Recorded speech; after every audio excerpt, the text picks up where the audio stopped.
Nesse vídeo eu vou te ensinar a usar vírgula especificamente na redação do Enem. Eu fiz esse mesmo vídeo aqui há algum tempo e o próprio YouTube já escolheu como o melhor vídeo sobre vírgula na redação. Já tá no topo das buscas, mais de 100 mil views. Olha os comentários que a galera fez aqui. Que aula, profinho, que didática. Definitivamente consegui aprender a usar vírgula. Nesse vídeo vai ser específico para a redação do Enem. E alguém vai perguntar assim, ué, tem regra de vírgula específica para o Enem? Eu vou te contar. Se você fosse pegar a gramática, por exemplo, essa gramática aqui do meu amigo Fernando Pestana, e vai abrir na parte de vírgula, são mais de 28 regras, entre regras e sub-regras, 28! É um assunto muito longo, muito extenso. Mas, de tanto ler redação, eu percebi que os erros das pessoas que fazem redação do Enem são por conta de 5 regras que foram desrespeitadas. Então eu pensei, ué, se o aluno erra por conta dessas 5 regras, então eu vou ensinar vírgula nessas 5 regras. Aí a mesma coisa também acontece com a crase.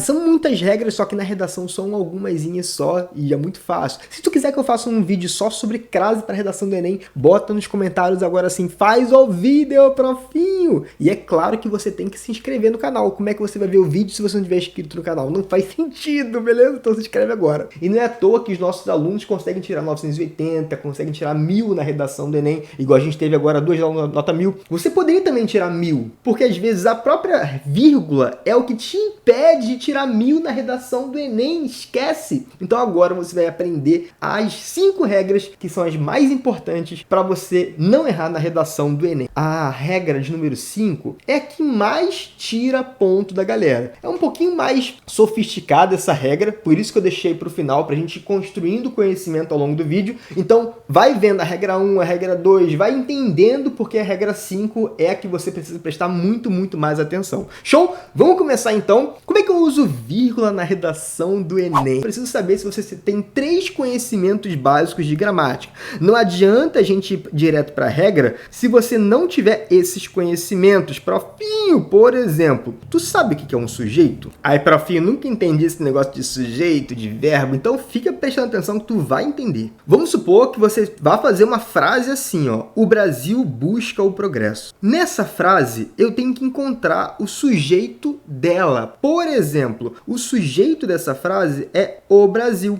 Por fim, como é que eu sei que o sujeito dessa frase é o Brasil? Porque eu sei que ele é a palavra que se relaciona com o verbo busca. Então, quem busca o progresso? O Brasil. Então, Brasil é a palavra que se relaciona com o verbo. É quem está buscando o progresso. Aquele que se relaciona com o verbo. Tu já tem esse conhecimento? Tu já sabe isso? Então, beleza. Olha só o segundo conhecimento que você tem que ter. Você tem que saber o que é um verbo. Se você não souber isso, esquece. Você nunca vai aprender vírgula. Profinho, o que é o verbo? O verbo, geralmente, é a palavra que expressa ação ou estado e é a palavra que se relaciona com o sujeito. Vou te dar exemplo, relaxa. Nessa mesma frase aqui, por exemplo, ó, o Brasil busca o progresso. Eu já sei que o sujeito é Brasil, então o verbo é aquele que eu uso junto com o sujeito. O Brasil busca o progresso. O verbo que expressa ação e se relaciona com o sujeito. O verbo pode expressar ação ou situação, que a gente chama de ação ou estado, tá? Se eu disser assim, o Brasil está em crise. Está, mostra estado. Então, mostrou ação, mostrou estado, se relacionou com o sujeito, esse cara vai ser o seu verbo. Tu já entendeu? Então, bora para o terceiro conhecimento. No terceiro conhecimento que você tem que ter é o que é uma oração. Tu sabe o que é uma oração? Oração é bem tranquilo, muito simples. Oração é uma frase que contém um verbo. É só isso. Frase que contém um verbo. Por exemplo, esse cara que a gente está trabalhando aqui agora, ele não é uma frase? É uma frase. Ele não tem um verbo dentro dela? Tem um verbo nessa frase? Tem. Então, essa frase toda aqui, a gente vai chamar de quê? De oração. E uma coisa muito importante, que vai fazer muito sentido para as nossas regras, principalmente para a última regra, que é o suprassumo das regras, é que o verbo, a gente vai dizer que ele é o núcleo da oração. Como assim, prof? O que é o núcleo da oração? Verbo é a palavra mais importante de uma oração. A gente vai chamar então de núcleo da oração. Núcleo, aquilo que é o mais importante. E uma coisa muito importante também é que você tem que saber o que é um período. Prof, já está começando a complicar. Não é complicado não. Período é um conjunto de orações, tá? Pode ser composto por uma única oração ou por várias orações. O que é o período? Eu vou te explicar. Imagina só que você está fazendo essa frase aqui, ó. O Brasil busca o progresso. Isso aqui já é um período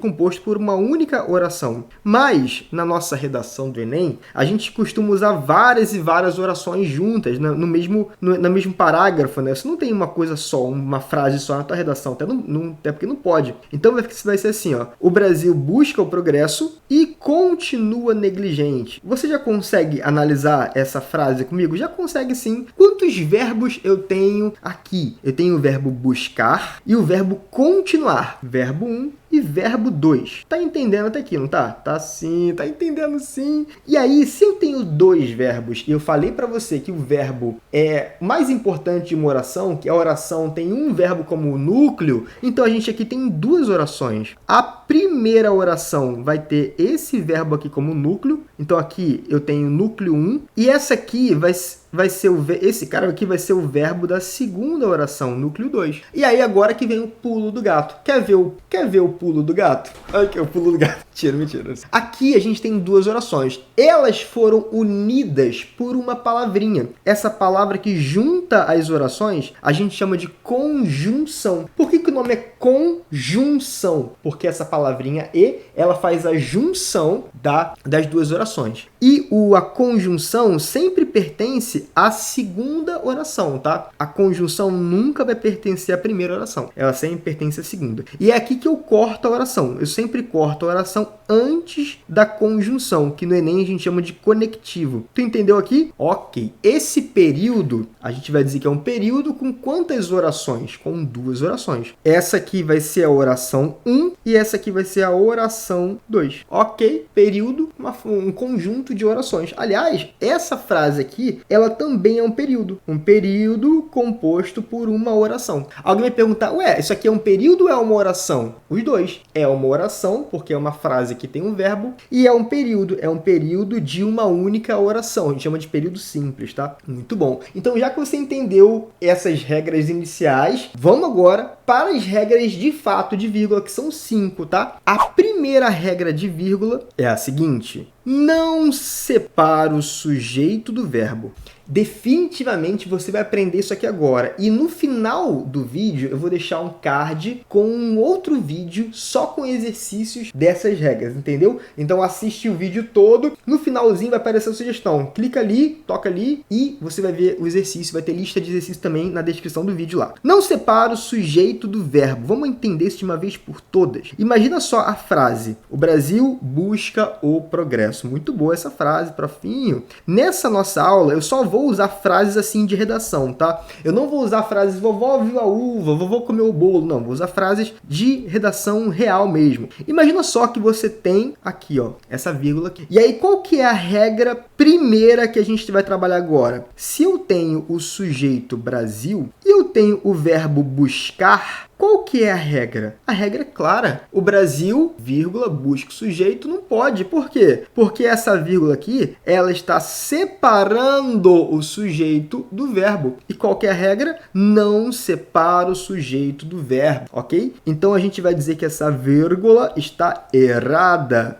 E tem um erro que muita gente comete, é um erro clássico, um erro que é absurdo. Olha só, o Estado, imagina só que a pessoa escreveu assim, ó, o Estado é a sociedade contemporânea brasileira, escreveu bastante só para poder ocupar o espaço da linha da redação. Vírgula, devem, aí continua a frase aqui dela, devem, tananã, tananã. E aí a pessoa botou a vírgula aqui, por quê? Porque ela ouviu em algum lugar dizendo que quando a pessoa respira, ela bota a vírgula ali para marcar essa respiração. De fato, tem que respirar, né? O Estado sociedade contemporânea brasileira, como você falou uma frase muito longa, tem que dar uma respirada. Mas não é porque você respirou porque você vai botar vírgula. Vírgula e respiração tem nada a ver uma coisa com a outra, esquece. Você vai respirar, senão tu vai morrer asfixiado. Mas não é porque você respirou que vai ter vírgula. Inclusive a vírgula aqui tá errada. Errada por quê? Porque a regra é clara. Qual que é a regra clara, profinho? Se eu tenho aqui sujeito, qual que é o sujeito? O sujeito é o grande, ó. Sujeito grandão. O Estado é a sociedade contemporânea brasileira, esse sujeito gigante, mas é um sujeito. E aqui o devem é o verbo dever. Qual que é a regra mesmo, profinho? Não pode separar o sujeito do verbo com vírgula, mesmo se o sujeito for grande, mesmo se você tiver que respirar. Vírgula não tem nada a ver com respiração. E aqui eu faço uma observação no final. Não pode ter uma vírgula entre sujeito e verbo. Como assim? Não pode ter uma, mas pode ter duas? Sim, pode ter duas vírgulas entre sujeito e verbo. Só que eu não vou te explicar agora, porque senão vai bugar a tua cabeça. Eu vou te explicar isso na regra 5, que eu te falei que é uma das mais importantes. Não pode ter uma vírgula entre sujeito e verbo, mas pode ter duas. Beleza? Vamos então agora para a regra 2. A regra é bem tranquila também, bem fácil, ó. Não separo orações de mesmo sujeito. Preste atenção porque ela é fácil e você vai conseguir aprender bem rápido. Exemplo, olha só. Vamos supor que você escreveu assim na tua redação, ó, alguns indivíduos são preconceituosos e promovem o ódio. E aí você botou uma vírgula aqui. Será que essa vírgula tá certa? Responde aí já para mim qual que é o verbo de cada oração. Primeira coisa que você procura quando você vai ver se uma vírgula tá certa ou não é o verbo da oração. Aqui eu tenho o verbo ser, são preconceituosos, verbo de estado, lembra que eu falei que o verbo pode ser de ação ou de estado? E o promovem, promover, verbo de ação. O verbo ser é de estado, o verbo promover é de ação. Tu entendeu isso, né? Eu tenho dois verbos aqui, verbo 1, verbo 2. Se eu tenho dois verbos, eu tenho duas orações. E onde que eu separo essas orações? Tu já aprendeu isso comigo, não já? Eu separo sempre antes ou depois da conjunção. Eu separo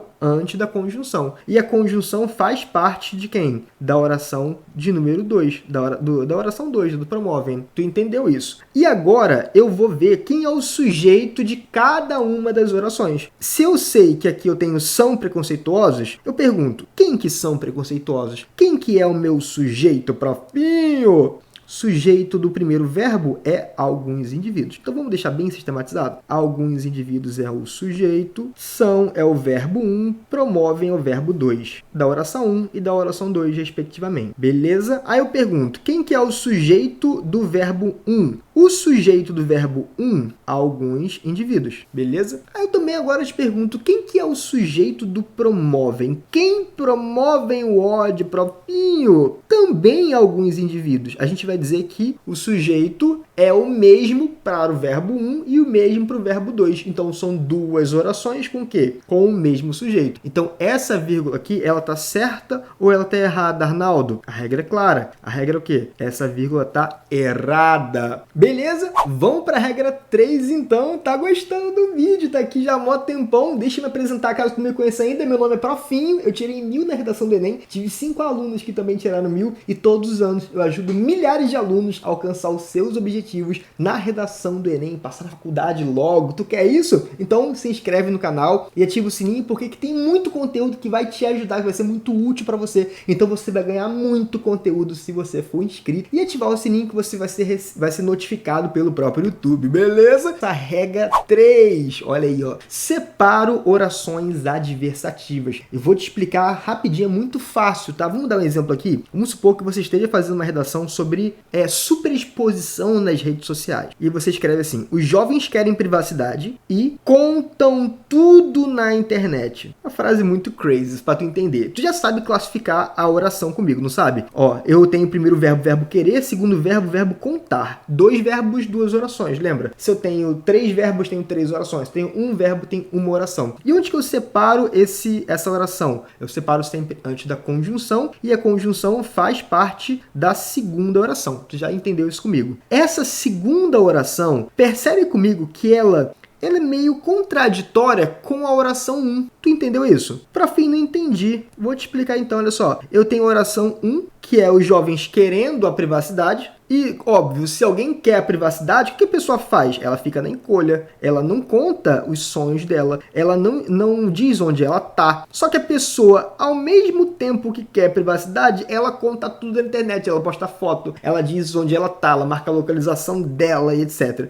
Então, tu percebe que a oração 2, ela meio que vai contra a oração 1. Ela é meio contraditória. Quando a oração 2 é contraditória à oração 1, a gente diz que a oração 2 é uma oração adversativa, aquela que contraria o conteúdo da oração 1, entendeu? Beleza. E a regra aqui é muito simples. Se eu tenho oração adversativa, eu tenho que colocar vírgula antes dela, entendeu? Eu separo orações adversativas. Então, obrigatoriamente, vou colocar aqui, ó, jovens querem privacidade, vírgula, e contam tudo na internet. Essa vírgula aqui é uma vírgula obrigatória. E alguém vai olhar na minha cara e vai dizer assim, profinho, não entendi. Me disseram que eu não posso usar vírgula e e. É verdade? É mentira. Porque você pode usar vírgula e e. Nesse caso, você é obrigado a usar vírgula e e. Essa regra de que eu não posso usar vírgula e e é uma outra regra da enumeração. Por exemplo, se você estiver falando assim, ó, comprei carne, vírgula, guardanapo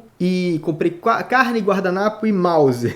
Só que eu vi o mouse aqui. Aqui a gente tem a regra da enumeração. Nessa regra, aí eu não faço isso. Não pode usar vírgula e na regra da enumeração. Agora, na regra da oração adversativa, além de poder usar, eu sou obrigado a usar. A gente não está trabalhando a regra da enumeração aqui. Ela faz parte dessas regras aqui que eu te falei, que são as outras, que a gente não vai trabalhar nesse vídeo. Ah, e é muito importante que você não confunda a regra 3 com a regra 2. Elas, de alguma forma, elas vão entrar em conflito. Por quê? Porque você vai olhar aqui, se você já não percebeu isso, eu tenho o verbo, o sujeito jovens. O sujeito jovens é tanto o sujeito do querem quanto o sujeito do contam. Então aqui eu tenho duas orações com o mesmo sujeito. Só que, se a regra 3 entrar em conflito com a regra 2, a regra 3 é mais importante. Grava isso. A oração adversativa é a regra mais importante em relação à regra 2. A regra 3 prevalece sobre a regra 2. Entendeu? Bem tranquilo. Outro macete agora, eu vou te ensinar um pulo do gato. Quer ver o pulo do gato? Aqui é o pulo do gato. Mentira. Olha aí, ó. Macete. Quando você tiver na dúvida se uma frase é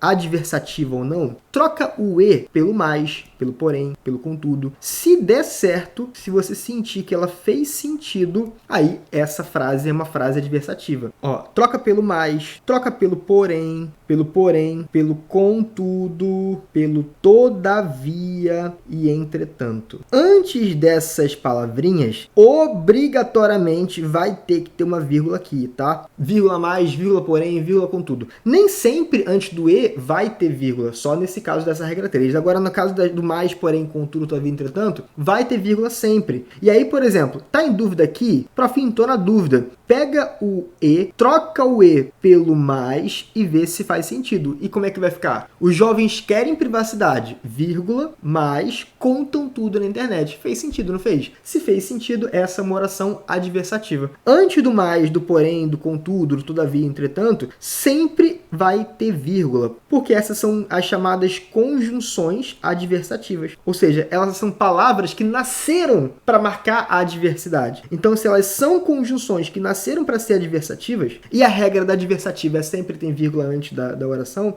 então essas conjunções sempre vão ter vírgula antes. Por exemplo, aqui, ó, o Brasil tem muita água, vírgula, porém ocorrem secas. Você percebe que são duas frases. A segunda frase, a segunda oração é adversativa. Por quê? Se o Brasil tem muita água, não era para ter seca. Então, a seca é uma contradição ao Brasil ter muita água. Essa oração é adversativa. E aí, qual que é a regra? A oração adversativa sempre vai ter vírgula antes dela. E aqui você usou o porém. E o porém, ele vai ser uma conjunção e sempre vai colocar a vírgulazinha antes dele. Isso vai acontecer com o mais, com porém, com contudo, com todavia e com o entretanto. Entendeu a regra 3? Nessa primeira parte do vídeo, você viu as 3 primeiras regras. Eu fiz uma segunda parte do vídeo com a regra 4 e a regra 5. Essa segunda parte tá pra sair daqui a um mês, tá? Mas, se você chegou até aqui, você é uma exceção. Você é uma pessoa que tá muito afim de entender a regra da vírgula. Se por acaso não estiver aparecendo aqui agora um card, é porque ela não foi liberada ainda. Então bota no comentário assim, parte 2, que eu vou entender que você chegou até aqui agora, nesse ponto do vídeo, e eu vou liberar para você no comentário a parte 2. Se você está vendo esse vídeo depois que a parte 2 já foi liberada, então ela vai aparecer aqui em cima, fechou? Toca nela e continua assistindo a parte 4 e a regra 4 e a regra 5, porque elas são uma das mais importantes. A regra 5, sem dúvida, é a mais importante de todas. Beleza? Beijo pra você, toca aqui e continua vendo o vídeo.